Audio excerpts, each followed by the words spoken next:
Instruyendo a los discípulos, parte 1. Este es su programa Estudiando para Compartir. Bienvenidos.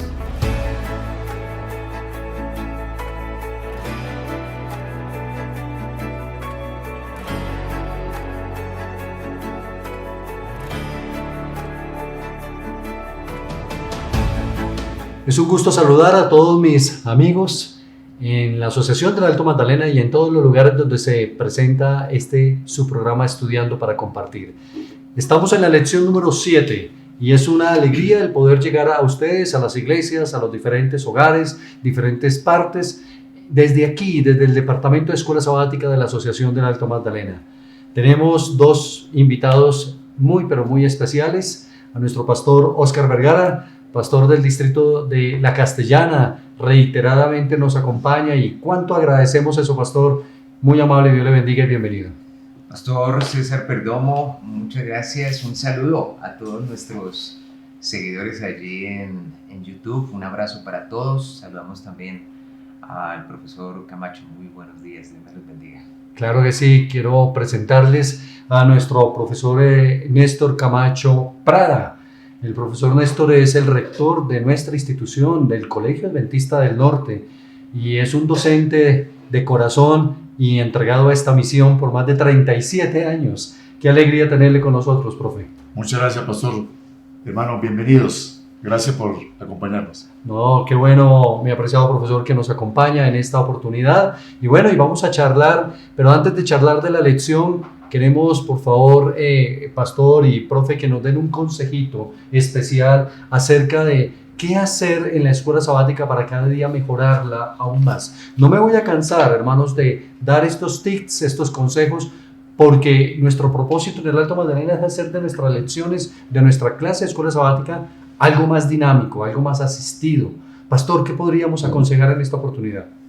Gracias, pastor. Pues, hermanos, miren, aunque la escuela sabática tiene varios propósitos, como la comunión, la misión, el desarrollo espiritual, el núcleo de su función educativa radica en llevar a los miembros de la iglesia a un conocimiento más profundo de las Sagradas Escrituras y a una vivencia más real, más seria de los principios que ella enarbola.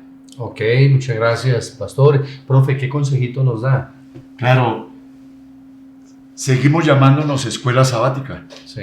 Y a la escuela vamos a aprender. Así es. Y qué bueno es que podamos cumplir esa misión. Y sigue siendo la escuela sabática la agencia ganadora de almas.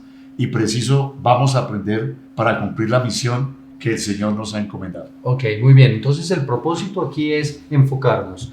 Aprender para cumplir la misión. Gracias, profe. Valioso el consejo, importante nunca desenfocarnos de nuestro propósito central.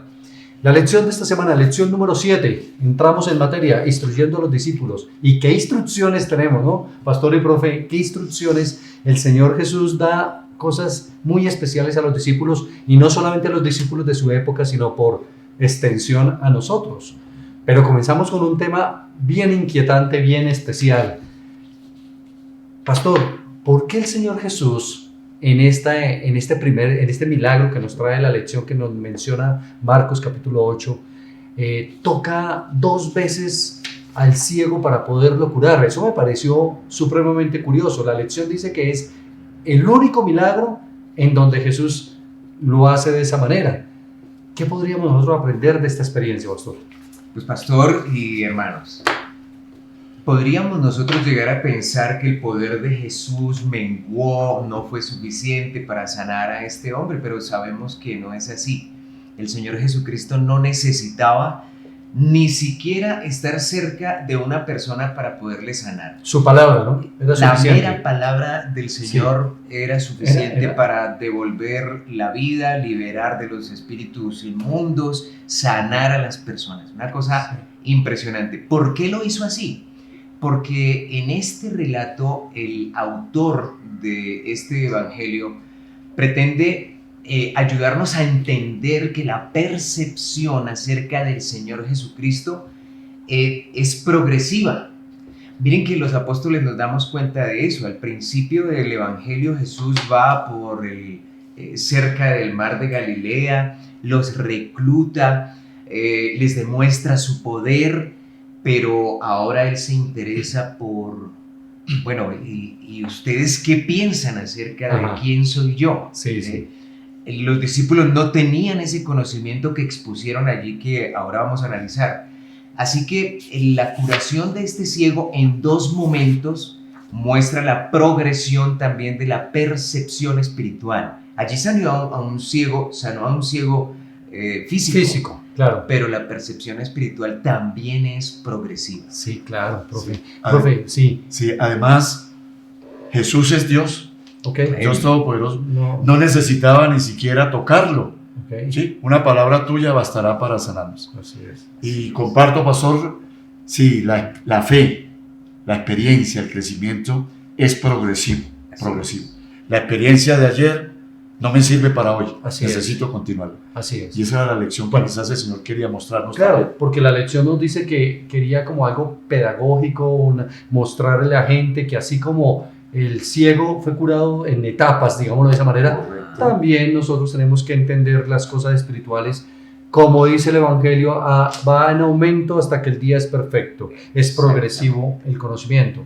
Pero el pastor mencionaba algo, profe, que era que el Señor le interesaba también que lo identificaran, la identificación de Él como tal, como Mesías. ¿Por qué el Señor le dice a los discípulos, miren, no divulguen quién soy yo? No divulguen que soy el Mesías. ¿Qué era lo que sucedía en esa época? Ok.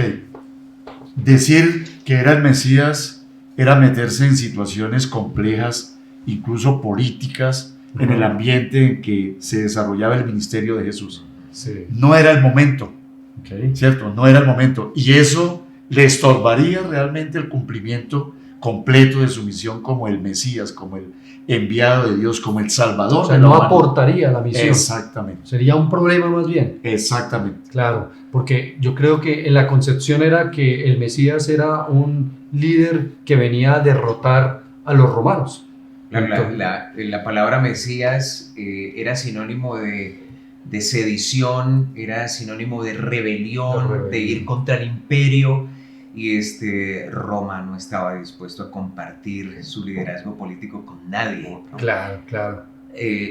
Y además en esos días había muchos de esos brotes sediciosos. Estaban los celotes, que era un grupo que iba contra el imperio, ¿no? Eran rebeldes. Así que llamar a Jesús Mesías de una vez lo ponía en una situación que no era conveniente para él en términos del cumplimiento de su ministerio, como dice el profeta. Claro. Entonces yo creo que ahí entra la prudencia. Sí. No deja de ser verdad, pero el Señor dice, todavía no es prudente contarlo. A veces hay hermanos, profe, en la iglesia que dicen, no, pero digan, hablen, digan, no, hablemos de las bestias, hablemos de esto. Y a veces todo llega a su momento, ¿no? Exacto. Y aún mire que el pastor toca algo muy, pero muy importante, ¿no? Era la verdad. Jesús era el Mesías. Sí, Señor. ¿Cierto? Él sabía el cumplimiento de la misión. Sabía cuál era el contexto político, social de la época. Los discípulos no lo entendían. No lo entendían hasta ese momento. Uh-huh. Pero mira, hay una lección importante, ¿no? Aún la verdad hay que decirla a su tiempo. A su tiempo. Muy bien. Así sea la verdad. Así sea la verdad. Muy bien. Interesante ese punto, hermanos maestros. Por favor, enfaticémoslo en el repaso de la lección. Ahora viene un punto, yo creo que el central, porque es muy importante, porque es que resulta que el Señor enseñó acerca del costo del discipulado, ¿no? El costo del discipulado, y habló de negarse a sí mismo, y habló de todo este tema. Pastor y profe, ¿en qué consiste la negación del cristiano? Porque la Biblia dice, el que no toma su cruz se niega a sí mismo, no será salvo. ¿Cómo podemos entender esa negación del cristiano? Pastor y hermanos, la naturaleza del ser humano es de tendencia al mal, ¿no? Sí, Señor. Siempre la tendencia de buscar lo malo. Pero el Señor dice, esos deseos, esas pasiones, ¿cierto? Esos malos sentimientos no cuentan si quieren seguirme, porque irían en contravía de lo que es mi vida, mi ministerio, la misión que yo he. Entonces, negarnos a nosotros mismos es, ¿qué elijo? Las consecuencias del pecado, ¿a dónde me llevan? Claro. Entonces, esforzarnos para no ofender a Dios, ¿cierto? Así Para no es. precipitarnos, desbocarnos ante esas consecuencias fatales que es el pecado. Así es, así es. Ahora, según el concepto que el profe nos acaba de dar, pastor, ¿es fácil negarnos a nosotros mismos? No. Indudablemente la declaración del Señor Jesucristo en términos de discipulado, el que quiera seguir en pos de mí, niéguese a sí mismo, tome su cruz y sígame, es un desafío. Y es un desafío individual, no corporativo, es individual. Es importante eso, ¿cierto? Sí. O sea, no es que yo esté exento de negarme a mí mismo porque yo no formo parte de... No, es que si yo profeso ser discípulo del Señor Jesucristo, la implicación es que tengo que estar dispuesto al sacrificio. Así es. ¿Cierto? De mis propios intereses, de mis propios gustos, de mis propias inclinaciones. Yo tengo que estar dispuesto a sacrificar. Esa palabra es clave, ¿no? Claro. Una lucha constante, Sí, ¿no? señor. Diaria, constante. Y no es fácil eso. Cómo trato a la gente, en fin. Todo lo que tiene que ver. Todo lo que tiene que ver, sí, con el tema de seguir al Señor, el discipulado y el tema de la negación a nosotros mismos. Ahora, que el discipulado también tiene su recompensa, ¿no? Pero la tendrá bendiciones en esta tierra, pero la bendición mayor en el cielo. Pero que nadie dude que seguir al Señor tiene su precio. Tiene su precio, ¿cierto? Eso es muy importante. Ahora, la misión de Jesús, la lección nos la traía. ¿Cuál fue la misión de Jesús? Y profe, ayúdenos, ¿los discípulos entendieron a Jesús? ¿Entendieron la misión de Jesús? Inicialmente no la entendieron. Y les costó quizás mucho tiempo y muchas experiencias, Sí. ¿cierto? Reconocer la misión de Jesús. Era el Salvador. No venía a luchar contra un poder, contra un gobierno. Era ofrecerse por la salvación de la humanidad. Esa era la verdadera misión. misión. Profe, hace unas semanas estudiábamos el hecho de que Jesús era un Mesías diferente. Ajá. Él no venía a cumplir las expectativas de quienes veían que podían hacerlo rey, Okay. ¿cierto? Él venía con otro objetivo, y su objetivo, queridos hermanos, era salvar a las personas. El Hijo del Hombre no vino para ser servido, sino para servir y para dar su vida en rescate por de la muchos. humanidad. Interesante eso. La clave. La clave del tema.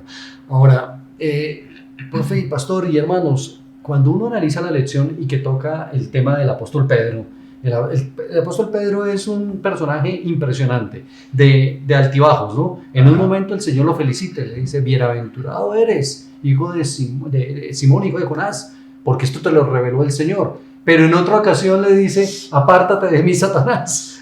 Oiga, tremendo, pasó de un lado al otro y le dijo algo que quisiera que conversáramos, porque le dijo, porque tú no miras las cosas como Dios las ve, sino como el hombre las ve. Así es. ¿Cómo aprendemos nosotros a mirar las cosas como Dios las ve? Oiga, pastor y profe, a mí, y hermanos, Por favor. a mí me parece que el tema clave aquí tiene que ver con lo que arrancamos, es el tema de percepción. Lo decía ya hace un rato.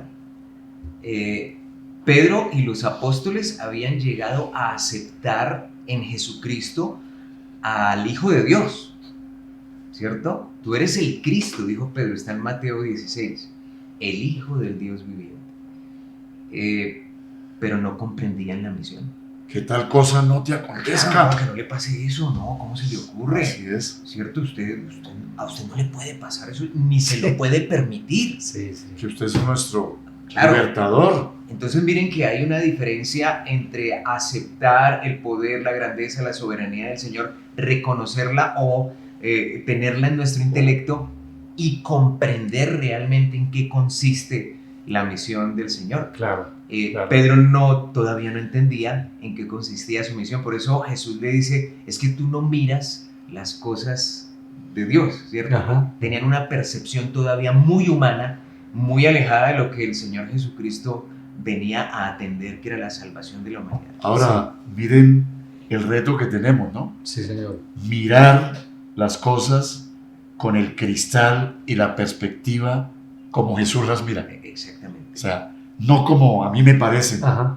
Sí, así sean, en el mejor de los términos, Sí. buenas, positivas, ¿no? Sí. Es mirarlas como Dios las ve, como Jesús las ve. Y entonces empieza nuestra naturaleza. ¿La estoy viendo desde el punto de vista humano o la debo percibir desde el punto de vista espiritual? Claro. ¿Cómo debo percibir esas cosas? Eso es como cuando alguien le dice, profe, dejé este trabajo, muy bueno, me pagaban muy bien, pero me tocaba trabajar el sábado. La gente humanamente dice, oiga, pero qué tonto, Exacto. qué bobo. Pero quien ve las cosas como Dios las ve, dice, este Correcto. hombre está en el camino correcto. Ok. Me parece que esa es la percepción. Y eso tiene como implicación la abnegación. Exacto. Ahí hay abnegación. Correcto. Una correcta percepción de quién es Jesús y cuál es su misión y qué espera de nosotros, indudablemente nos lleva a implicarnos en el tema de la abnegación. De la negación. Ok, muy importante. Llegamos al tema, mis hermanos, de la transfiguración. Y ese tema hay que tocarlo en la lección, en el repaso, porque es fundamental, la lección lo traía. Ahora, el Señor lleva a unos discípulos y se le aparece nada menos que Moisés y Elías. Y dice la Escritura que su divinidad como que refulgió, ¿no? Resplandeció. Ahora, ¿por qué vinieron, profe, Moisés y Elías? ¿Qué vinieron a decirle, pastor? Es decir, ¿qué fue lo que sucedió en ese momento? ¿Ah? ¿Qué podríamos nosotros decir? Bueno, Moisés y Elías, queridos hermanos, vinieron a hablar con Jesús acerca de su partida, dice el registro bíblico. Okay. Eso es lo que dice la narración de Marcos. Miren que eso que dice allí está en el contexto del discipulado, la instrucción de Jesús. El hecho de que después de que los discípulos reconocen que Jesús es el Cristo, ahora les dice, miren, es necesario padecer de los ancianos, ¿cierto? De los principales sacerdotes, ser muerto y resucitar al tercer día. Lo que Moisés y Elías están hablando con Jesús es acerca precisamente del sacrificio que tendría que pasar el Señor Jesucristo, y Él lo hace en un esplendor glorioso, maravilloso, delante de 3 discípulos. Claro, y es que Moisés representa a todos aquellos que han muerto y resucitaremos por la gloria del Señor, ¿cierto? Y Elías, compartirán la gloria de Dios. aquellos, profe Elías, aquellos que con la ayuda del Señor no experimentaron la muerte. No experimentaron la muerte. Interesantísimo, está dentro del plan. Y como yo me imagino a Moisés y Elías diciéndole, ánimo, Señor, sigue adelante, entrégate por nosotros, porque aquí está nuestra salvación. Me parece bellísimo ese cuadro. Pero, sí, pastores, la palabra transfiguración ajá, viene de transformación. Lo busqué en el diccionario y dice okay, cambio de apariencia del Señor Jesús. okay. Como el cuerpo mortal que poseía Sí, sí. iba a ser glorificado, obviamente durante todo su ministerio, obviamente incluyendo su sacrificio.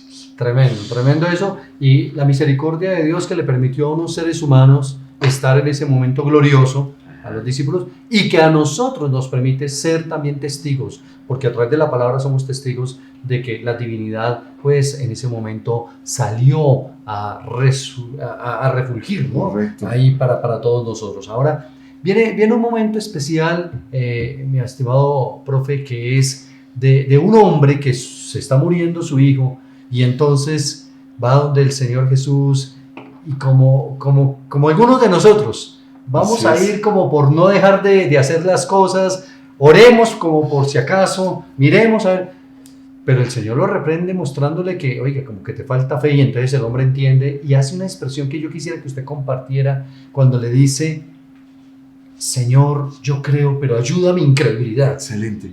¿Qué es lo que le está diciendo allí? Bueno, el término incredulidad significa la dificultad para creer, Ajá, la falta de fe. sí, Señor. Y es como diciendo, Señor, yo sé, pero me falta, ayúdame. Con lo que yo tengo no me basta para que ver el milagro que tú estás dispuesto a hacer. Sí, Sí, esa era diciéndole, Señor, por favor, te necesito, ¿no? Así como estoy con ese granito de mostaza, no va a ser suficiente, necesito que me la aumentes, necesito que la multipliques. Ese era el pedido Es de decir, que la fe del ser humano puede crecer. Es Exacto. decir, es un asunto dinámico. Volvemos a decir progresivo, ¿no? Exactamente. Exacto. Esa palabra es clave en la lección de esta semana. Así es. Okay. El papá del muchacho endemoniado sabía que Jesús lo podía sanar, pero no tenía la fe suficiente. De hecho, la lección nos invita a reflexionar en esa indagación que hace el Señor. ¿No? ¿Hace cuántos muchachos está así? No, desde niño. Sí. Empieza Jesús no necesitaba saber eso. Yo pensaba ¿Cómo? que cuando vinieron los leprosos ante él, ni siquiera los dejó acercarse. Les dije, Claro. vaya, muéstrense al sacerdote. Sí, sí, sí. Y ellos se sanaron. ¿Por qué aquí indaga? O sea, ¿Por qué no pregunta? necesita ningún diagnóstico, pues. No, pero necesitaba que el hombre entendiera que que no los solamente discípulos el entendieran. muchacho, ¿cierto? Era el del problema, el hombre también. Y a mí me recuerda esto la experiencia que muchas veces tenemos en nuestras iglesias. Nos encontramos, oramos, cantamos, estudiamos la Biblia, escuchamos los sermones, pero cuando vienen las dificultades, no tenemos la fe suficiente en ese Dios todopoderoso del cual testifica la palabra. O sea, no hay fe a prueba de fuego, ¿no? Con razón. Me hace acordar, profe, de un coro que dice: qué fácil es confiar cuando todo sale bien. Así es. Y Pero cuando las pruebas vienen. es en el momento de la crisis que se necesita Claro. demostrar qué es lo que creemos. ¿Qué es lo que ¿Cuál es la creemos? experiencia que yo Me tenía? encantó que la lección decía en la parte final que este hombre, después de la charla con Jesús, él dice, él se abandona, Ajá, se abandona sí, sí, a sí, lo sí. que Jesús puede hacer, ¿no? Y en eso consiste la fe, queridos hermanos, y vale la pena hacer hincapié en eso.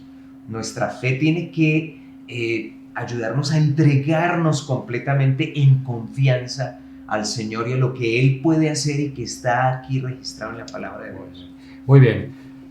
Un tema más, yo quiero compartir un texto, si me lo permiten, para que ustedes nos ayuden a explicarlo un poco. Y apreciados maestros, me parece importantísimo que toquemos este texto en el repaso de la lección. Dice Marcos capítulo 9, el versículo 38, de la siguiente manera. 38, a ver, Marcos 9, 38 al 40. A ver, aquí está, sí. Juan le respondió diciendo: Maestro, hemos visto a uno que en tu nombre echaba fuera demonios, pero él no nos sigue y se lo prohibimos porque no nos seguía. Pero Jesús dijo: no se lo prohibáis, porque ninguno hay que haga milagro en mi nombre que luego pueda hablar mal de mí. Interesante este tema. Quiero preguntarles, apreciados pastor y profe, compañeros, nosotros aquí vemos que unos discípulos estaban hablando en el nombre del Señor, pero no seguían, no eran como del grupo selecto, ¿no? No eran del grupo especial. Y los discípulos quisieron decirle: no, detengamos esta situación, esto no es nuestro. La pregunta es, ¿podemos considerar que hay monopolio del Espíritu Santo en alguna congregación religiosa, en alguna persona, en algún líder religioso? Porque es que a veces nos dan a entender eso, ¿no? Que si no es en nuestra iglesia adventista, el Espíritu de Dios o el Señor no se puede manifestar en otro lado. Eso es un poquito espinoso de manejar, pero ¿qué podríamos compartir, por favor, en este momento? Definitivamente no existe monopolio, no existe exclusividad, Okay. ¿cierto? El Señor lo dijo, Él está dispuesto al que lo pida, dárselo. Okay. No podemos tampoco Así es. adueñarnos, considerarnos que somos los depositarios únicos o exclusivos de la verdad. El Espíritu Santo el Señor lo dará en la medida que se solicite, que se entregue, que la vasija que lo va a recibir esté preparada para recibirlo realmente. Oye, es decir, Así es. bajo eso, Marco, que dice el profe, es decir, pastor, que en alguna otra congregación uno puede de pronto en alguna otra persona de otra iglesia escuchar algo y decir: oiga, eso está en consonancia con la verdad, o definitivamente es que todo lo que dicen allá está mal. ¿Cómo podríamos entender eso? Porque es que a mí me preocupa un poquito que a veces, si voy a utilizar una palabra, espero que me la entiendan muy bien, hermanos, que a veces nos volvemos un poquito sectarios dentro de nuestra iglesia, ¿no? Aquí y lo demás, perdición eterna. ¿Será eso así? No, definitivamente no es así. O sea, el Espíritu Santo, como decía el profe Néstor, se manifiesta a favor de aquellos que claman por Él, que lo piden. Entonces, el Señor Jesucristo en una de sus enseñanzas dijo: pedid, ¿cierto? Y se os dará, buscad y hallaréis, llamad y se os abrirá. Okay. Y lo hizo precisamente en el marco del derramamiento del Espíritu Santo. Sin embargo, en otras congregaciones hay que mirar una palabra que dijo el pastor ahora, y es la consonancia o coherencia, ¿no? Okay. Y el Señor Jesucristo se refirió a eso, ¿no?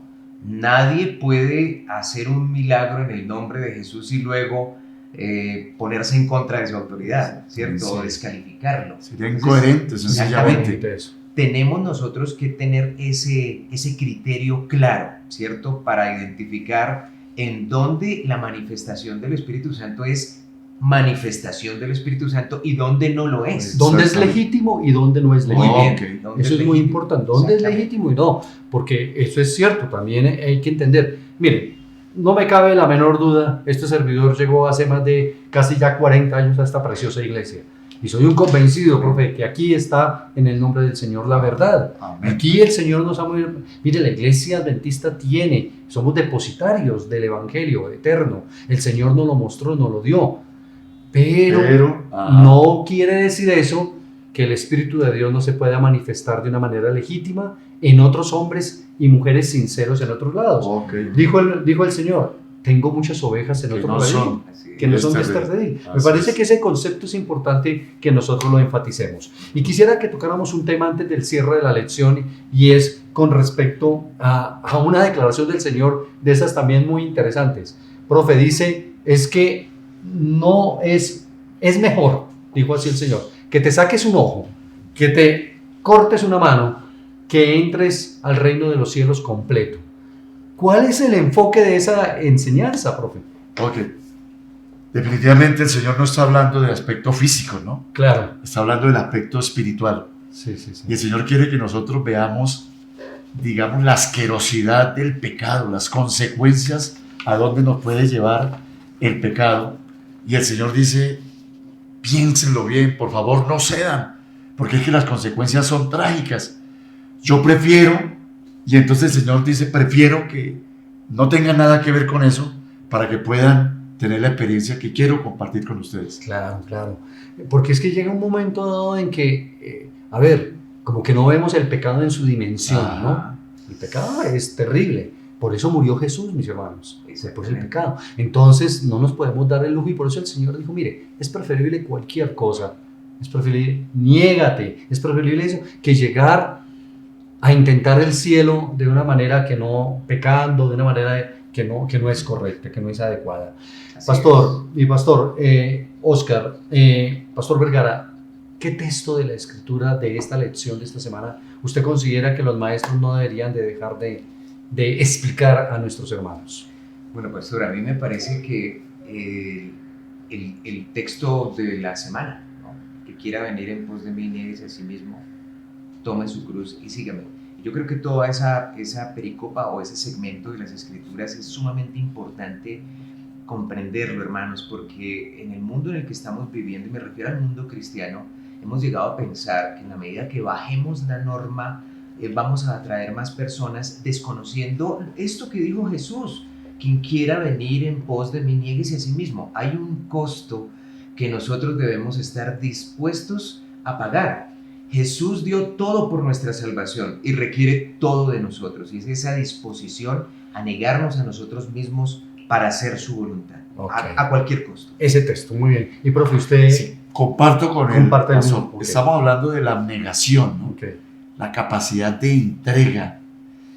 Discípulo es sinónimo de disciplina, discipulado.